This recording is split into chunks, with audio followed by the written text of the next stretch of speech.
the Golf Podcast, presented by Golficity, where we bring you the tips, instruction, and support you need to get the most out of your golf game. And now your hosts, Frank and Mike. Hey everybody, welcome back to the Golf Podcast. Mike, this is one of the cooler kind of episodes in how it came about. You know, we've had a lot of great guests on the show throughout the years, and this is kind of funny. This is somebody that we've mentioned quite a few times. As I've said before, Zen Golf is by far my favorite golf instruction book. I've read it. I've got it on audio tape. I like to listen to it as a refresher on the way to the course. So we've mentioned it here a lot of times. And what's really cool about tonight's interview, we're going to be talking with Dr. Joseph Parent, who's the author of Zen Golf. But how it came about is kind of funny and not the normal way you might think it would come about. One of our listeners, Will Selman, which I have to start right off the bat and thank him because this is all because of him. Funny enough, he's a fan of the show. He heard us talking about Zen Golf. He picked up a copy and he really enjoyed it as well. There's a lot of parts of it where he had emailed me and said that it really helped him improve his game. But he just said, you know what? It would be great to have him on the podcast. And he took it upon himself. He, out of the blue, reached out to, Dr. Parent. And funny enough, I mean, he just said, listen, I think this would be great to have you on the show. And Dr. Parent wrote back. He connected us, and here we are today. We're going to have him on the show in a minute. How cool is that? I love it. And I love that he did the work for us. It's fantastic. Thank you so much. No, but you've been preaching about this book for so long. And what's cool, Frank, is a lot of the members of the Facebook group, the Golf Podcast Facebook group, talk about this book quite often. So it's really caught a nice buzz throughout the the golf industry, so to speak, in regards to working on mental game, good books for working on mental game. And I always talk about how my mental game is a mess. So this is an exciting episode for me. I cannot wait to kind of pick his brain and maybe get my mental game in gear for this season. Absolutely. And this is a book it's been around for quite some time. It's really changed a lot of people's games. It's something it's worldwide. It's been known. I mean, funny enough, even you mentioned the Facebook group. A couple people were posting their copies, in other languages. Sebastian Arnold, he posted saying, here's my German edition of the book. He shot a picture of it and put it in the Facebook group. And it just shows that it's something that's kind of been so widely well received. So it's an honor to be able to talk to him on the show. I've learned so much from it. I'm looking forward to picking his brain and talking a little bit about that.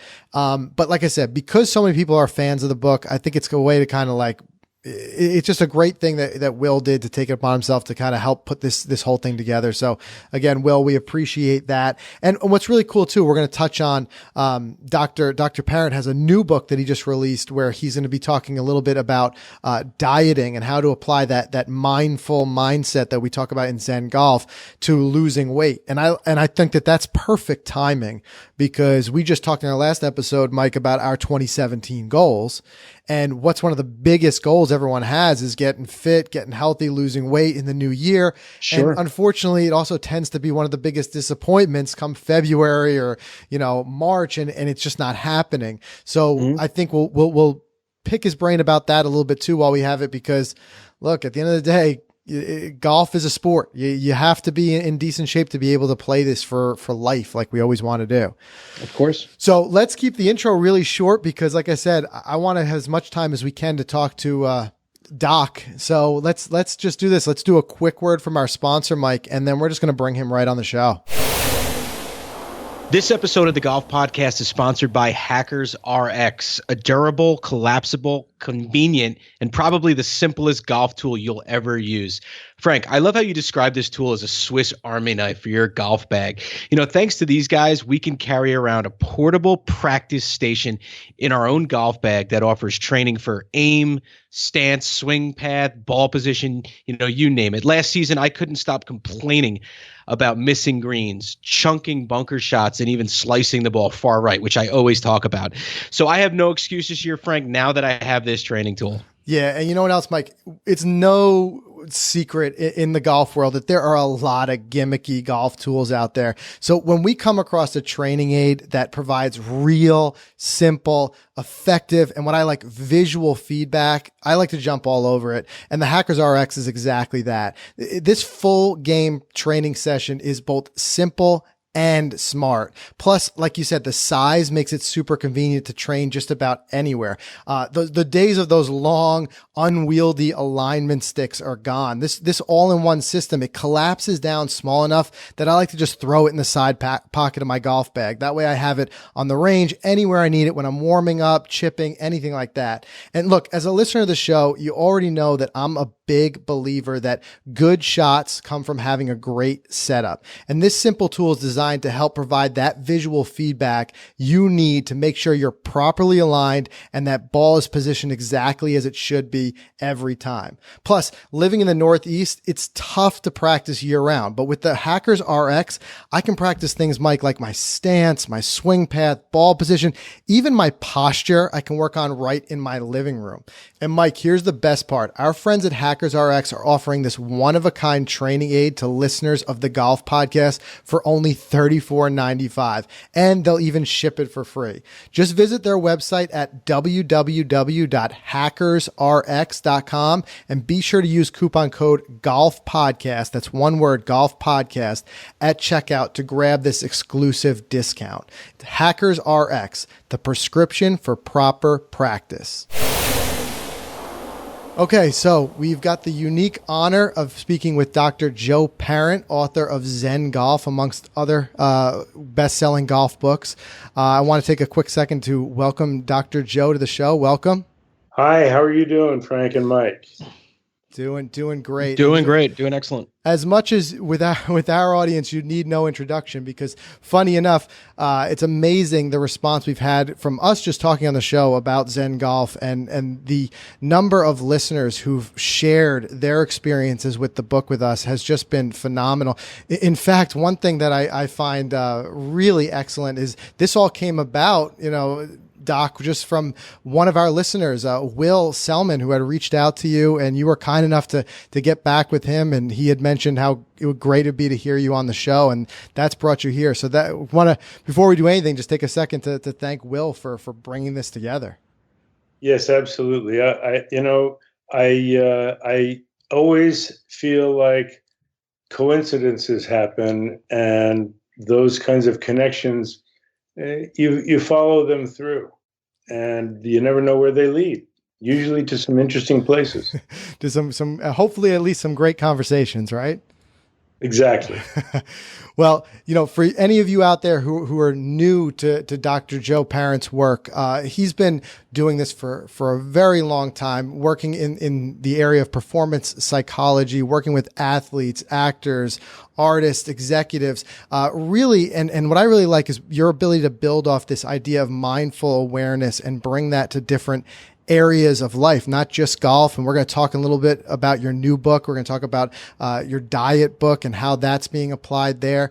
But specifically, and here and the success we've seen with Zen Golf and again, throughout, we see from other countries, people sharing the book and it just worldwide, there's been such an amazing attachment to it. And the first thing I wanted to ask you, and I wanted to pick your brain a little bit on this, mental game in general. We hear so many times people talk about the importance of mental game. It seems like every golfer says that. But then when we see books come out on the subject or whatever it may be, it seems like 9 out of 10 times we're still talking about the physical side of golf, how you swing, do whatever you may do. And same thing with practice. We see guys practicing their swing and working on their swing plane. And yet we continue to give some sort of acknowledgement on the side to the mental game, yet we just don't make that push to actually practicing the mental game. And I want to see what in your findings throughout the years, what do you think is the reason for that? Why do we know it's so important, yet we just don't dive into it? Well, I think a lot of people think it's something either you got it or you don't. Either you're born like Jack Nicklaus, who never had a sports psychologist, but had perhaps the best mental game in the history of golf, or you don't have it and you have meltdowns. Sadly, Tom Weiskopf probably had better physical skills or technique than Jack as far as the golf swing goes, but he was a commentator in the booth still watching Jack play, and they asked him, well, what's he thinking right now? And he said, if I knew if I can make my mind work like that guy's, if I knew how to make my mind work like his mind worked, I would have won 20 majors. So I think a lot of people think that either you have it or you don't. They don't know that you can practice the mental game. They don't know that you can train yourself to have a better mental game, to be able to focus in the way that you want to focus, and to be able to handle your thoughts and emotions. They think, if either I can handle it or I can't, and that's the way it is. So I think that that's a real mistaken notion, but it's changed over the years since Zen Golf came out. It's almost 15 years. This Amazing. year will be 15th anniversary, and people are still buying it and reading it and writing to me about it. So, but I think it's become more recognized in the culture of golf that there are things you can do to work on your mental game. Yeah, there's so much of that's timeless. It's just going to be with golfers now. They'll be with our kids when they're playing golf, and because it's all encompassing, like we talk about in that mindfulness area. But I think a lot of times when people talk about that in their mind, it comes to like those stressful situations, those pressure situations. But there's more to it than that. One of my favorite concepts that you talk about in the book is this idea that we kind of create the things that we fear. And a great example is when you keep telling yourself, don't hit it in the lake, and give me a little bit more of an idea of why is that? Why is it that the mind manifests essentially whatever we give it, good or bad? Sorry, hang on a second. That's okay. That's not supposed to be happening. I had my phone off, so sorry. That's right. You're a popular guy. We understand.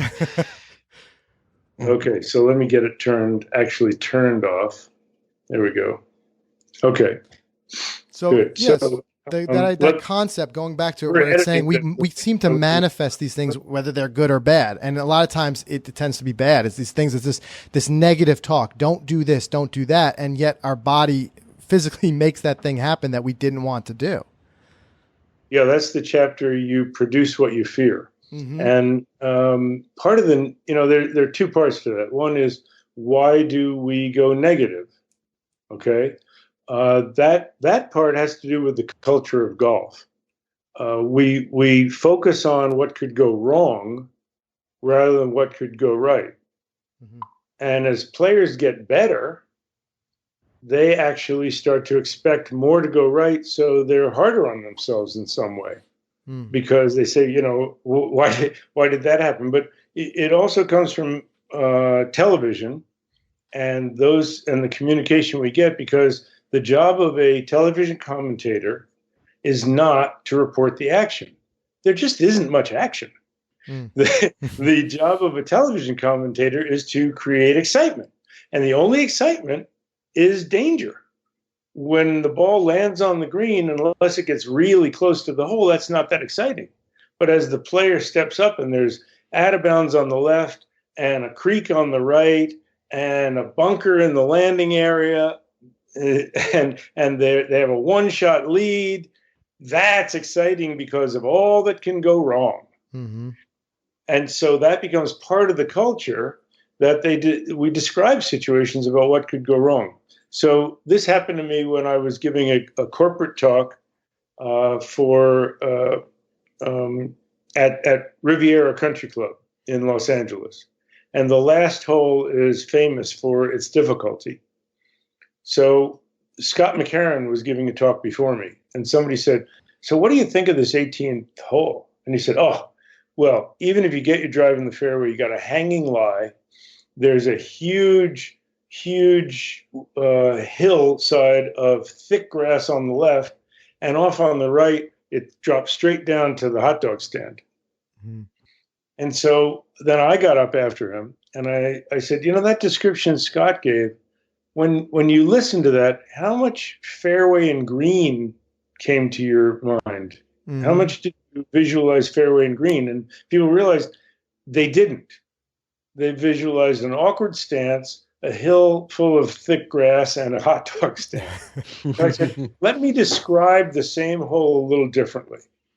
When you get to the ball, it'll be a little bit below your feet in the fairway. It'll be a little bit below your feet, promoting a left to right path for your long iron that will carry you to the entrance to the green on the front left and let the ball release to the back right where the pin is. Well, that sounds like a much easier hole to play. It does.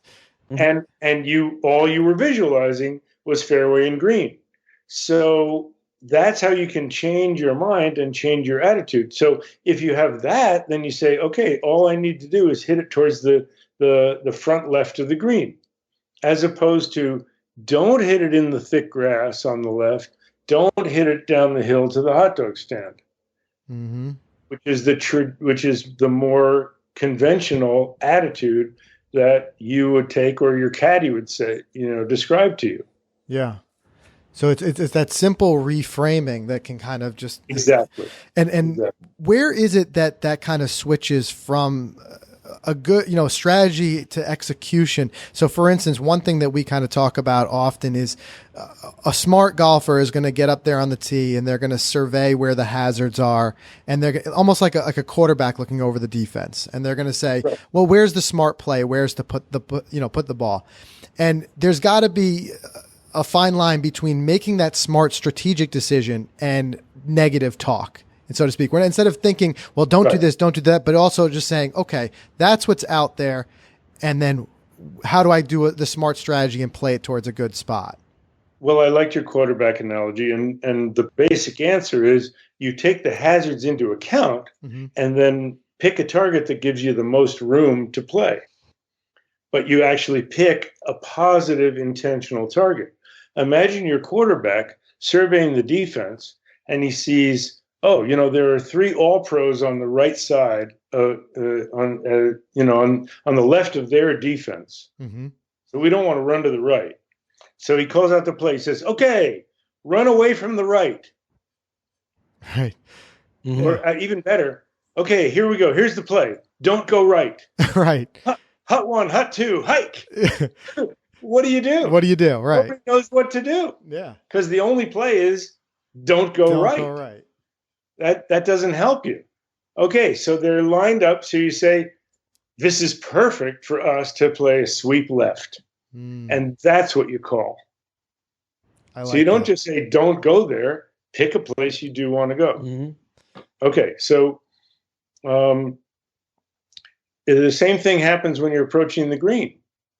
If it's a steep slope front to back to front, that's the usual, back to front, and there is a bunker behind the green, then you don't try to reach that back pin. You just put it safely in the front of the green. And if there's water in front of the green and the pin's just over the water, you hit it to the back of the green, and you don't look at the pin. You look at the back of the green. Now, that's not saying don't hit it in the water. That's saying hit it to the back of the green. Right. I had a player. This is in my video. I have a video called I have 4 videos. The first one is called Taking Your Range Game to the Course. And I actually filmed this with a player. And I said, okay, here's a front pin with water right up to the edge of the green. Let's hit it to the back of the green. He said, well, what about my birdie opportunity? I said, well, it's a lot easier to make birdie 30 feet past the hole than from the bottom of the lake. Yeah. Simple choice. So you just gotta pick and choose. Now, why did I say look at the back of the green? It's because if you take extra club, but then look at the pin, your brain has 2 messages. Hit it as far as a 7-iron, but only hit it the distance of an 8-iron. Right. Yeah. What do you want to do here? I'm confused. But if you look at the back of the green, you say, you got a 7-iron in your hand, hit it the distance of the 7-iron to the back of the green. You go, oh, I got that. Yeah, I can do that.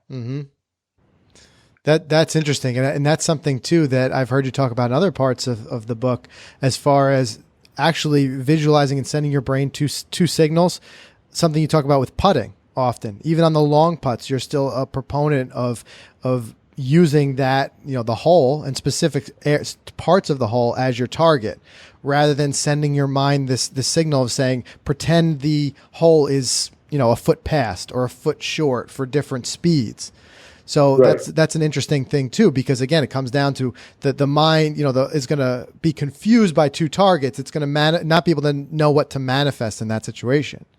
And if the last thing you look at, if it's a downhill putt and the last thing you look at is a spot 10 feet short of the hole, somehow you'll figure out how to roll it to 10 feet short of the hole. Right. And how many times have your listeners had a caddy say, putt it as if you're putting to this spot, and they point to the spot and the player rolls the ball right to that spot. Mm-hmm.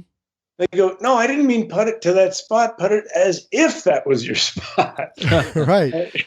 Right. And it's the same thing with the right edge and left edge putts. This is a story in Zen Golf mm-hmm. of a pro coming to me and saying, I just lipped out 6 putts on the back 9. And I said, were they all left or right edge putts? He said, yeah. And I said, that's how good you are. The last thing you looked at was the right edge or the left edge of the putt, and that's what you hit. Mm-hmm.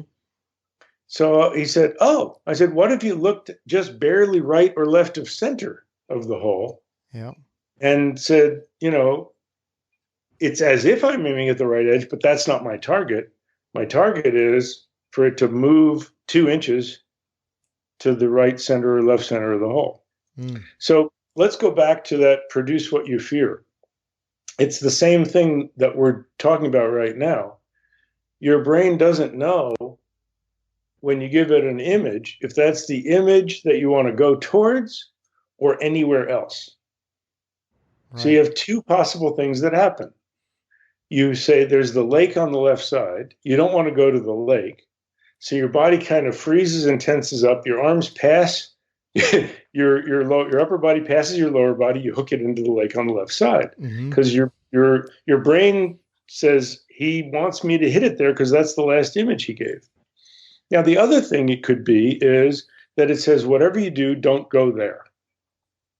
Right. That doesn't mean the fairway. And I have a great story. I was with David Toms, again at Riviera. There's a par 4, the 13th hole, that's a big sweeping dog leg around a huge stand of eucalyptus trees. And if you hit them in there, you're dead. Now, there's another thing about the language of golf. Right. You're dead. That is kind of a harsh penalty for that golf shot, right? They line you up against the tree, boom. Okay. Oh, I don't think so. And then there's the other expression, you're in jail. Not really. Right. All it means is you're going to have a tough time reaching the green in 2. That's really all that it means. Yep. You're going to have to punch out. Okay, so he's looking at those. So David hits a nice draw down the fairway. We're at the pro tees, and we watched it was a pro-am, so we watched an amateur get up, and he's at the members tees, and he's looking over his shoulder at those trees. So he aims further right.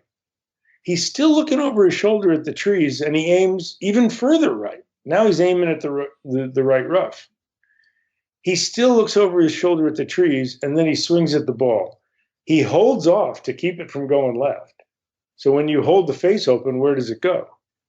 Further right. Right, exactly. So he goes across the rough, across the start of the 11th fairway, out into the 10th fairway. He's 2 fairways over. Yeah. David says, terrible. David shakes his head. I said, what's the problem? He said, terrible shot. I said, no, it was a good shot. He said, what? I said, well, look at what his intention was. His intention was to avoid those trees. And he missed him by about 250 yards. So it wasn't just a good shot. It was an especially good shot. Yeah. Yes, it had nothing to do with the fairway. Right. But it gets to the point where almost the body is having a conversation with the mind and saying, what do you want me to do here? Look at the signals that you're telling me. And if you don't tell me, I'm just going to go the default, which is as far away from that thing as I can. Yeah, exactly. Okay, so that's the kind of thing that happens. But, I wanted to get back to why more people don't work on the mental game. And one of the mistaken ideas that I run into is people coming, they meet me and they say, oh yeah, I need that. as soon as I get my swing together, as soon as I get my physical game together, then I'll be ready to work on the mental game, which is a completely backwards approach, because at whatever level your game is, working on the mental game will let you get better at swinging the golf club and let you, here's what I do for everybody, whether it's business executives or actors, athletes, for any kind of performance, even my life coaching. My job is to help you and people like you get out of your own way to get the most out of your abilities. Well, if you're in your own way mentally, you won't be able to swing the club freely, and your swing coach won't be able to tell what's really going on. Because if he says, make a swing, and your swing has a fear of going left, so you hold on and don't release the club, he's going to try to teach you how to release the club. But that's not what you need to learn. You need to learn how to be not afraid of it going left. Right. So once you clear the mental game out and you say, here's my swing and show me, and it goes left, he says, oh, okay, now I know what I need to work on. But if you don't swing freely for your swing coach and you try to guide it towards the target, he won't be teaching you what you need to learn. He or she won't be teaching you what you need to learn. So true. It's a lot like the example in the book where you say, just sign your name real big on a piece of paper and then try to go back and then carefully trace over that. The difference between just kind of letting it fly, so to speak, and then getting the mind in there and the fine motor skills, and all of a sudden it's jerky and it's not quite right. Same thing with maybe not turning the club over. It may be the reason you're not turning the club over is not because you don't know how. It's because of the fact that the mind is overriding it because you're afraid of, as you said, going right or something to that extent. Or you think that you're supposed to hold the face that way to guide it towards the target, which is a mistaken thinking. Yeah. I got a great connection, and I think this is going to help innumerable people because I've already seen it in action. And that is where the mental game and the physical game connect with each other. Okay? So many people, you would be shocked at how many people don't understand where the lowest point of the swing is supposed to be, and therefore can never get their swing to be what they want it to be. So I tell the teaching pros that I work with, ask your student, the club goes up on the backswing, comes down, and goes back up again on the follow through. Where is the ideal lowest point of that swing arc in relation to the ball? Is it just behind the ball, directly under the ball, or just in front of the ball? You would be shocked at how many people answer just behind or under the ball. That is the wrong answer. Right.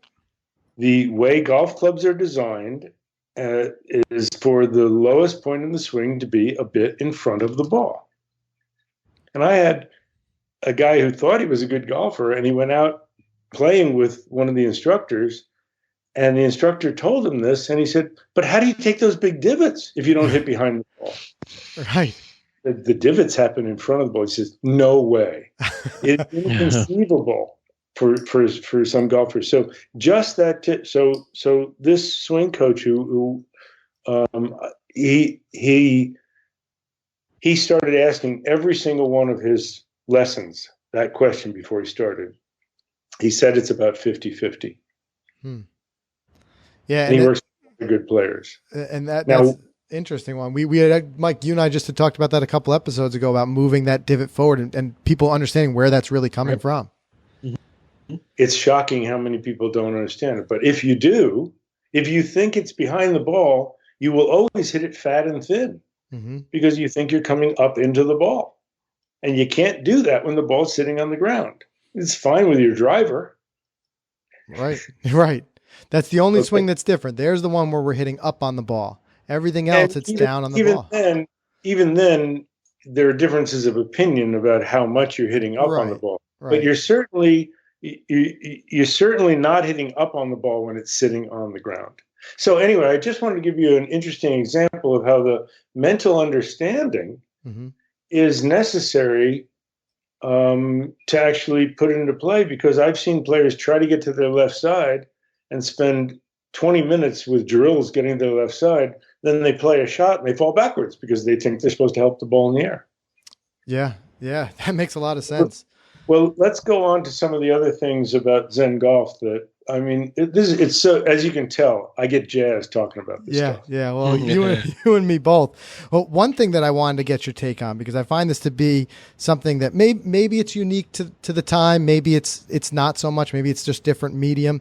But I like to think of us being in this age of YouTube. Everyone's kind of DIY, learning things on their own. There's more content coming at us and more ways to learn things than there's ever been before. And I think that lends itself to some things, but not as much others. And what I mean by that, when it comes to golf, we see so many people where, let's say the common thing, a slice or whatever it may be, and they go on YouTube and they look at a couple of videos and they see a couple of different people's opinion on how to fix the slice.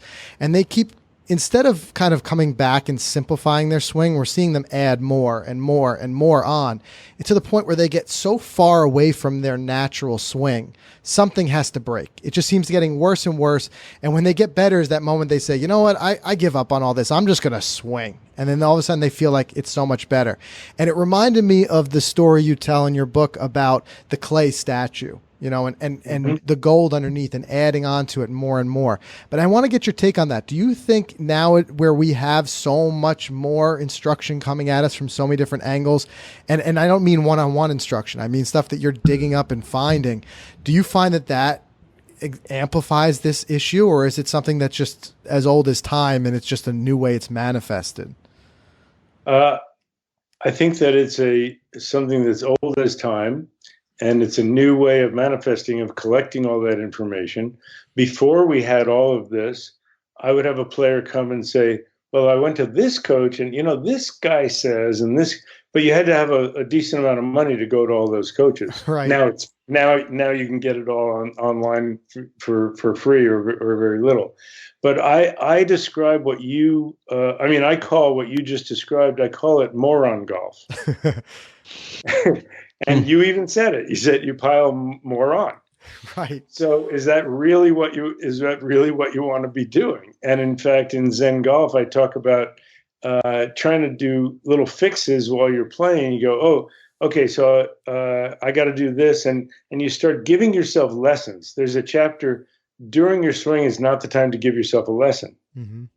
And you give yourself a lesson that works for a couple of shots, then it doesn't work anymore, and you give yourself a new lesson, and you give another one. And by the 16th hole, you've got a list of 11 things that you need to do in the swing and 14 things that you need to not do in the swing.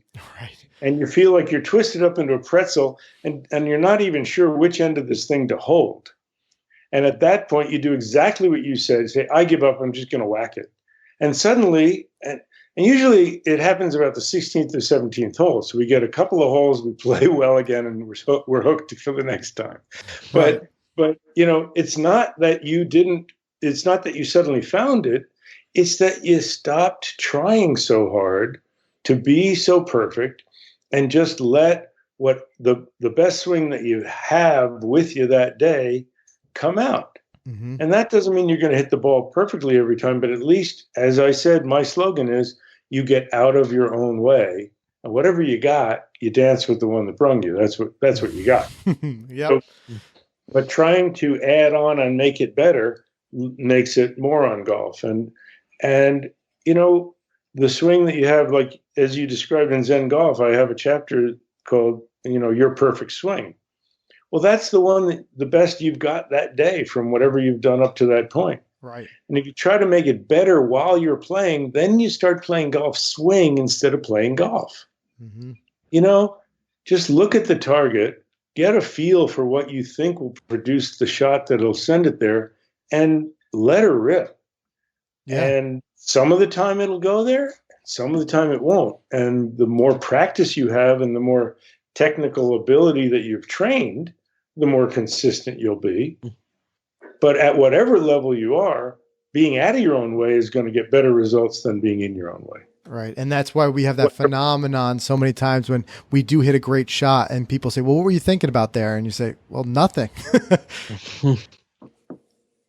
Exactly. I gave up thinking about it. And and sometimes it comes from this feeling of confidence, like, oh, I got this. I got this. And then we trust it and don't try so hard because we feel like we got it. It happens in putting sometimes. You step over a putt and you go, I got this. It's like it's already in the hole. That's cool. That's a cool little bit of zone feeling that I talk about in Zen putting and my latest golf book, which is How to Make Every Putt. Mm-hmm. Yeah, we've all had that feeling when you're in that zone, and it's just tremendous. I mean, that's what keeps us coming back. That's right. And as you said, when you say, well, what were you thinking when you were in that zone? Nothing. Right. What did it feel like? Nothing. It felt like the club was swinging itself. Yeah, and it feels like the cup is about 10 times bigger. Yeah, so now we have that expression, there's no I in golf when you're playing well. Right. It's that same thing. Yeah. And I think, what I've discovered in putting particularly, it generalizes to everything else, but it shows up a lot in putting because there's not a lot of technical issues compared to a full swing in a putt. Mm-hmm. You take this little flat piece of material back a few inches and through a few inches. It doesn't require a particular level of strength or even huge physical coordination. Right. Once you have some basic fundamentals, it's not that hard. What gets in the way is people worried about how it's going to turn out. And the closer you get to the hole, the more worried you are about missing it. Those dreaded 3-footers, right? Because you feel so embarrassed. Yep. If you miss a 20-footer, you don't feel embarrassed like that should have gone in. But 3-foot, you go, oh, right. Oh, how could I do that? Well, pretty easily. You were aimed outside the hole and it went straight. But the most helpful thing that I've been teaching since I wrote Zen Golf, and it came from a lesson, and is separating making and holing. Because your confidence comes from how you got the putt started. That's all you can do. That's all you're allowed to do is get the putt started. You can't shovel it all the way into the hole with your putter. Right. You get it started, and then once it starts rolling, all you can do is root for it. Exactly. So focus on your job, which is getting it started. Let the ball do its job, which is finding the hole. Makes a lot of sense. It really does. And, I know you're a busy guy. Like I said, I could talk about this all night. We could keep going. But one thing I wanted to kind of segue into, and I want to make sure we get a chance, especially the time of year it is now, to talk a little bit about your new book. I know, again, that idea and that story about the gold statue and the clay statue is something that you mentioned in your new book as well. But that's right. As far as timing goes, Mike and I, in our last episode, we were just starting to talk about dabbling in some of our 2017 goals.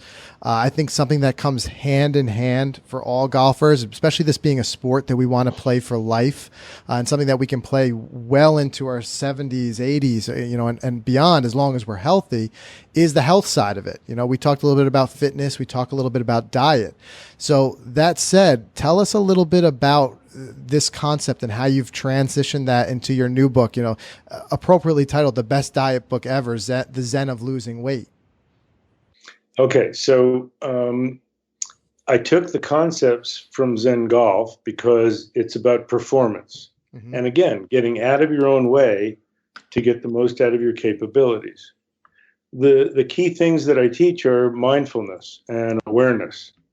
And also the habit change system that I have in there called Ninja, mm-hmm. which is necessary intention and non-judgmental awareness. So that you become aware of the habits that you want to change and you give yourself space to catch them without judgment. Mm. Now, I developed this working on myself and tried it out with lots of other people. And the cool thing about the reason it's the best diet book, and I called it the best diet book, is because it's not a diet book. Mm-hmm. It doesn't have any recipes. It doesn't have any menus. And it doesn't have any rules or restrictions. Wow. For a diet book, that's something. Exactly. Most diet books are about punishment and deprivation And what people do is they stay on the diet for a while. When they can't take it anymore, often on a Friday night, they'll break their diet. It'll be binge city, and it's a get out of jail for the weekend, and they say, I'll start again on Monday. Mm-hmm. Or let's say they keep on the diet for a whole month, and they lose 15 pounds in that month, which isn't all that good for you anyway, to lose it that fast. Mm-hmm. And then they said, okay, I got my goal. And they go back to their old habits. And then they put even more weight on. So I talk about the yo-yo style of dieting. And the most common New Year's resolution is to lose weight and get fit. The least successful New Year's resolution is to lose weight and get fit. Yeah, how about that? Okay. So this book, no matter what approach you take, there are no recipes or menus because everybody's constitution is different. I'm not going to tell you everybody should eat lots of meat and no vegetables or carbs, or lots of vegetables and no meat, and lots of carbs and no, high carb, low carb, high fat, low fat. They're all fads, right? And they're all different. For some work, they'll work for some people and not for others. But if you go to an eye doctor, you don't want to go to an eye doctor who only gives one prescription to everybody. You want a prescription for you. So what this book does is help you execute your plan, whatever it is. My sister's on Weight Watchers. Somebody else was taking supplements. Somebody else was doing another diet program. Somebody was going high carb. Somebody was going low carb. It works for all of them because it helps you stick to your plan.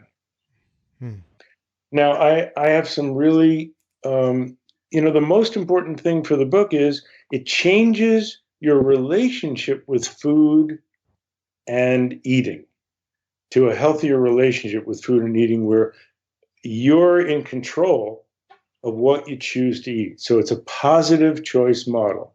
You're empowered. Let's say you have something that you don't feel is going to be so good for you or isn't going to help you in your weight loss goals. Instead of saying, I'm not allowed to have that, which feels horrible. Right. You say, I don't need that, which is empowering. It's an empowering situation rather than an imprisoning situation. So when people go on this, they say, this is easier to do than the other kind of diets, and it works better. And I can stay on it because it's not hard. I'm making the choices. And you got simple questions to ask. How about this one? Is it worth the calories? Yeah. You look at something and you decide, how committed am I to losing some weight versus eating this? Well, if I'm really committed to losing the weight, that one's not worth the calories. Or maybe one bite is worth the calories, but the whole piece of cake isn't. Right. Right. Well, I want that taste, but I'm just going to have one bite because I want the taste, and that one bite is worth the calories in that one bite, but not the whole cake. Mm-hmm. So it makes it very, very workable. Another thing is small increments.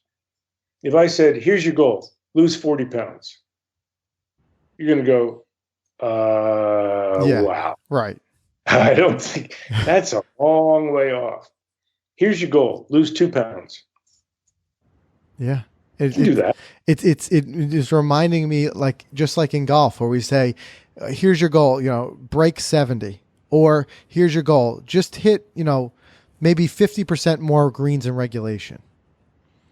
Setting those smaller, more attainable goals. 1 green per round in regulation. Right. It seems more workable. Yeah. You see, you want to have something where failure isn't built in.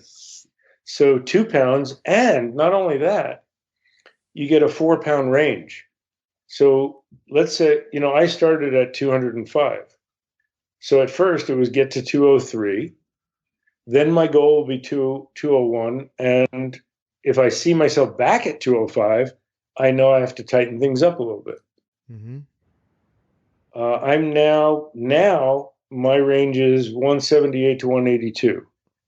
I've been at 180, which I I'm over 60 and I hadn't been since junior year in high school.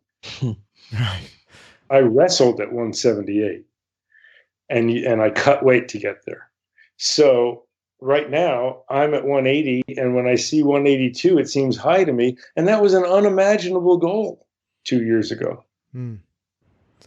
But I've kept this weight for 3 years, and I don't work that hard at it because I changed my relationship to eating and food. So I have a couple of exercises in the book that are kind of cool. One of them is based on mindfulness. You set your utensils down after each bite. Interesting. Okay, Give yourself that pause to kind of think about it. And also, is that also related to what we hear so many times where sometimes we eat so fast, there's not even a chance for our brain to catch up and let us know we're full? Exactly. There's a gap. There's about a 15-minute lag between how full your stomach is and how it registers in your brain. It's like the old gas gauge that didn't go all the way up when the pump clicked off. Right. And you thought, what's wrong? It stopped at 3/4, and then gradually it goes all the way up. Okay.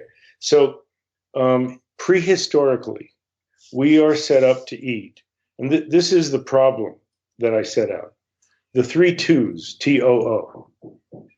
We eat too much, too fast, for too long. Yeah. Why? When there wasn't much food around, you ate it as fast as you could before somebody took it away from you. Much of it as you could because you didn't know when you were going to get any more. And you ate it for as long as there was food there. Okay. If we eat that way now, which is how we eat as much as we can for as long as we can, and we eat as fast as we can. Mm-hmm. But that's really, it is not healthy. So the remedy is to eat slower, smaller portions, stop sooner. And to do that, here's the interesting thing. If you're cutting, let's say you're cutting a bite of food and you're cutting it with your knife and fork, and you put that bite into your mouth with your fork, right? Yeah. Your awareness moves to your mouth. But then you start cutting the next piece while you're chewing. Mm-hmm. Where does your awareness go? You're going right back to that next piece. It's going to the next piece. Are you tasting what you're chewing? Not so much. Right. And it's the conveyor belt, and you hardly ever taste it. And also there's tension. As a golfer, your hands are holding the utensils. Tension goes right from your hands through your wrists, through your shoulders, to your neck. Your whole upper body feels tense. Mm-hmm. When you set the utensils down, your hands relax, your shoulders drop, you sit back, you chew more slowly, you taste your food, you go, oh, and then you go to the next bite. Yeah. You register how full you are sooner, you get more taste satisfaction, so you're satisfied sooner. You end up not needing to eat as much. Not because you're not allowed to eat as much, but you don't need to eat as much. Right. So that exercise. And hurrying through it is no different than thinking about your next shot in golf while you're still taking the current shot. Exactly. That's good. That's a really good analogy. Yeah. It's a mess. And if you're angry or you're sad or you're upset, you tend to eat and not be conscious of it, in the same way that if you're angry or upset about a previous shot, you're not really there with your current shot. Right. Right. So being there and having the space to choose and ask, is it worth the calories, immediately changes your relationship. And that's why the book works so well. And it's really easy to follow. And I like the idea that it's going to finally break that pattern for everybody who's picking it up in the new year, and maybe make this the year it's successful, that resolution. That's right. And what I would say is your resolution is to lose a pound every 2 weeks for the next 6 months, and you'll be 12 pounds lighter. Yep. And if you're a really big person to start with, you can double that. Right. But the nice part is it's sustainable. Yeah. And you got to give yourself time to move through that. And it's just like getting better at golf. You have plateaus. It feels like, oh, I'm still doing this, but I'm not losing the weight. But it's realigning, and then you have a breakthrough, and all of a sudden you're playing golf at a whole different level, and your weight is moving at a different level. So, if you want to feel what it feels like, pick up two dumbbells, two weights, 2 5-pound weights, and hold them at your waist and walk around for a while. Walk up and down the stairs, sit down and stand up. You'll feel how bad it's going to be if you gain 10 pounds. Right. Then set them down and walk around. Oh my gosh, you're going to feel so much lighter. Yeah. And then you'll know, hey, this is going to be worth it. Okay? 100%. So tell us a little bit more about how our listeners can get a hold of your new book. Well, you can find all of my books at zengolf.com, which is my website. Mm-hmm. And you can also find them on Amazon. The tennis book, I have Zen Tennis, came out last year too. The tennis book and the diet book are only available on Amazon. Okay. And to whatever extent people still go to bookstores, Zen Golf is in the bookstores. But the nice thing about all of my books, I think all but one are audible too, so you'll recognize this voice. And a lot of people have said listening to it makes more of an impact because they're actually hearing me teach it. Yes. Mm-hmm. So the new book, the diet book, is in paperback and ebook and audiobook. And I'm, for one, am a strong proponent of having both, because I love having my copy of Zen Golf that I can sit down and read and thumb through. But we spend so much time in our car nowadays. Being able to have that as my quick reminder, refresher, especially on the way to the course, I tell you, it's been such a help to me. I've talked about it so much on this show for that reason, and it's great. I love, like I said, having you there talking about it. You can feel your passion. You can understand, the depth of your understanding with it, and I've really attached to it in that regard. Well, what's exciting to me is all of my books are about more than just the specific topic. They're about your relationship with yourself and your life and how you relate with others. And that's what people, they tell me, one person said, I've read the book and I'm going to read it again, and it's already helped me a lot, and I'm sure it's going to help my golf game too. Exactly. So, that means more to me. It's more about helping people enjoy their lives and be better, treat themselves and others better. It's well and said. That's the bottom. That's the bottom line for all of my books. So I hope that will help people. And you can go to zengolf.com, and in the same way that we're time zones apart, but we're recording, mm-hmm. and I do all my lessons now on Skype or FaceTime, and it's like being in the same room. Yeah. So if people are interested in lessons, all the information's at zengolf.com, and you can look inside all the books on amazon.com. Exactly. That's great. Go to my author page and you'll see all the books. It certainly will. And we'll link to that in the show notes. If anybody's listening to this while they're driving, and don't worry about pulling over for a pen and paper, we'll link to everything so you have it there. And, again, I know you're a busy man. We really appreciate you taking the time to come on, spend the time and talk to us, not only as students of the game, but as fans of your book, and then with so many of our listeners being fans of the book, it's just really great to get to finally talk to you about it. Well, my pleasure, and I have something to offer you from this podcast. If you get questions from your listeners, collect them, and I'll come on again, and we'll do a Q&A. That's excellent. From the listeners, and that'll be fun. And I'd like to hear stories like you're describing of how people have used any of my books, the Zen Golf and other golf books, and now the diet book, to help them in their golf and their diet and their work and their lives. That's excellent. We will certainly take you up on that, because we've got a lot of people. We even have a Facebook group surrounding the podcast, and a lot of people have been posting their questions and their experiences with the book. So we'll put that all together, and we'll get back with you soon for sure. So again, I appreciate you coming on the show and speaking with us, and we'll certainly be back in touch with you again soon. It was great to talk with you.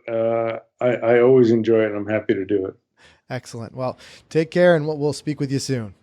All right. Happy New Year, guys. You too. Thank you. You too. Okay, Mike. So by far and away one of our longest episodes, but as you know, it's just like a wealth of information just keeps coming from Doc. And I didn't want to cut him off in any way. I want to be able to speak about that. And I definitely want to, he had mentioned that possibly bringing him back on the show and doing a Q&A, and we'll talk about that in a future episode, and gathering some listener questions, because there's just so much information there. There's so much that we can learn. So again, I just want to thank Dr. Joe Parent for coming on the show, talking about Zen Golf, talking about his new book. Everything we discussed, I'll be sure to link to in the show notes, which you can get to by going to golficity.com/episode 149. And again, a big thanks to our listener, Will Selman, who helped put this interview together. So again, thank you everyone for tuning in. We'll be talking to you in the Facebook group, and we'll see you again next week.